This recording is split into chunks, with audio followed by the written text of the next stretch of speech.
Hola, ¿cómo están? Hoy quiero hablarles de un tema importante. Creo que nos puede ayudar en este momento que estamos viviendo en la humanidad y bueno, nos puede ayudar en cualquier momento de nuestra vida. Es que hoy en día encontramos dos tendencias de cristianos o dos tendencias en las que los cristianos se mueven. Una es decir que me tengo que lavar las manos 50 veces al día, que tengo que cambiarme la ropa, que tengo que lavar todo con cloro, con agua, o sea, pensando en la pandemia que estamos viviendo. Y es algo que pasa a nivel mundial. Hay otros cristianos que agarran versículos de la Biblia y dicen, no, ninguna plaga tocará mi morada, Dios es mi sanador, a mí nada, ninguna arma forjada contra mí prosperará. Y entonces se van al otro extremo. Son dos extremos que estamos viendo y lo podemos ver en las redes. Entonces, ¿de qué lado nos tenemos que poner nosotros? ¿De qué lado tenemos que ir? Entonces, si nos vamos para uno, nos vamos para el otro. Mi pastor enseñaba algo muy cierto, dice, tenemos que buscar un término medio. Pero yo quiero decirles algo hoy y enseñarles algo hoy y animarles en su fe.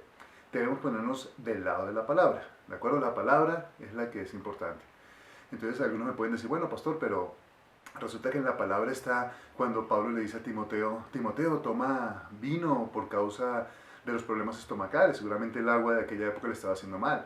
O de pronto encontramos en Filipenses 2, 25 al 27, cuando Pablo empieza a hablar y habla sobre Epafrodito, que estuvo gravemente enfermo, casi muere, pero Dios tuvo misericordia sobre él para no añadir tristeza sobre tristeza, así dice la Biblia. Entonces dice, bueno, pastor, pero si eso está en la Biblia, también nos podemos enfermar. Sí, pero tenemos también que ir al otro lado. Si eso fuera, solamente esa fuera la verdad, resulta que tendríamos que quitar pasajes en la Biblia como el de el Salmo 91:10 que dice ninguna plaga tocará nuestra morada. O tendríamos que quitar esos versículos que por su llaga fuimos nosotros curados. Entonces, ¿qué es lo que pasa? ¿Qué es lo que está sucediendo en nuestras vidas? O sea, sí, es verdad, hay enfermedad entre los cristianos, sucede eso, pero también hay sanidades. Si ustedes ven a Pablo, Pablo se manejaba en milagros, prodigios, señales, resucitaba gente y eso era su pan diario. Entonces, lo que hemos visto es que hay algo que la gente ha invertido. Hemos invertido los principios de Dios. O sea, de cada 100 personas por las que oramos, 90 se mueren y 10 son sanas. Cuando Jesús, de las 100 que oraba, 90 se sanaban y 10 no eran sanas. ¿Sí? Ahora vamos a ver por qué. Entonces fíjense que estamos cambiando las prioridades en la Biblia. Sí, un cristiano se puede enfermar y obvio, un cristiano puede morir, ¿de acuerdo? Pero primero que eso está el poder y la sanidad de Dios. Miren, eso me lleva, quiero leerles Marcos 6, 1 al 6, dice así. Salió Jesús de allí y vino a su tierra, y le seguían sus discípulos, y llegando el día de reposo, comenzó a enseñar en las sinagogas y muchos, oyéndole, se admiraban y decían, ¿de dónde tiene estas cosas? ¿Y qué sabiduría es esta que le es dada y estos milagros que por sus manos son hechos? ¿No es este el carpintero, hijo de María, hermano de Jacobo, de José, de Judas y de Simón?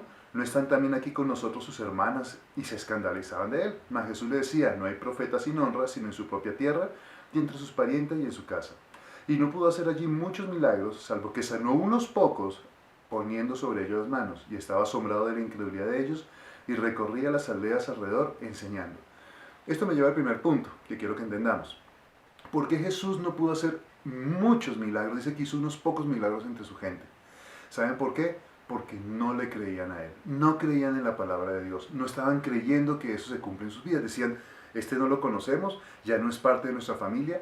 Y lamentablemente, los cristianos a veces agarramos a Jesús como algo familiar, algo que nos acostumbramos y nos olvidamos que Él es la razón de nuestra existencia. Nos olvidamos que por Él es que estamos viviendo, nos olvidamos que por Él es que nosotros salimos adelante.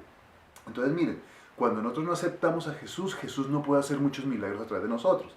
Y eso es lo que lamentablemente estamos viviendo en la iglesia. La iglesia no está viendo los milagros, uno no anda escuchando de la gente resucitando, de los enfermos por todos lados. Sí sucede, pero no es lo normal dentro de la iglesia. Tenemos que empezar a movernos un poco más en este poder de Dios, tenemos que empezar a creer. Para eso vamos a ver otras cosas sobre la fe, pero eso lo vamos a ver más adelante. Hoy quiero que quede muy claro que sí, el cristiano se puede enfermar, pero el cristiano es sano porque Cristo tiene poder y Dios tiene poder. Y nosotros debemos empezar a vivir en esa parte sobrenatural. Es muy fácil vivir en lo natural. Es muy fácil enseñar las cosas naturales porque es lo que le sucede a todo el mundo. Pero enseñar lo sobrenatural es un poco más complejo. Y vamos a estar trabajando y vamos a estar estudiando cómo empezar a vivir más en lo sobrenatural para que se cumpla el Salmo 91, versículo 10. Ninguna plaga tocará nuestras moradas. Dios los bendiga. Nos vemos.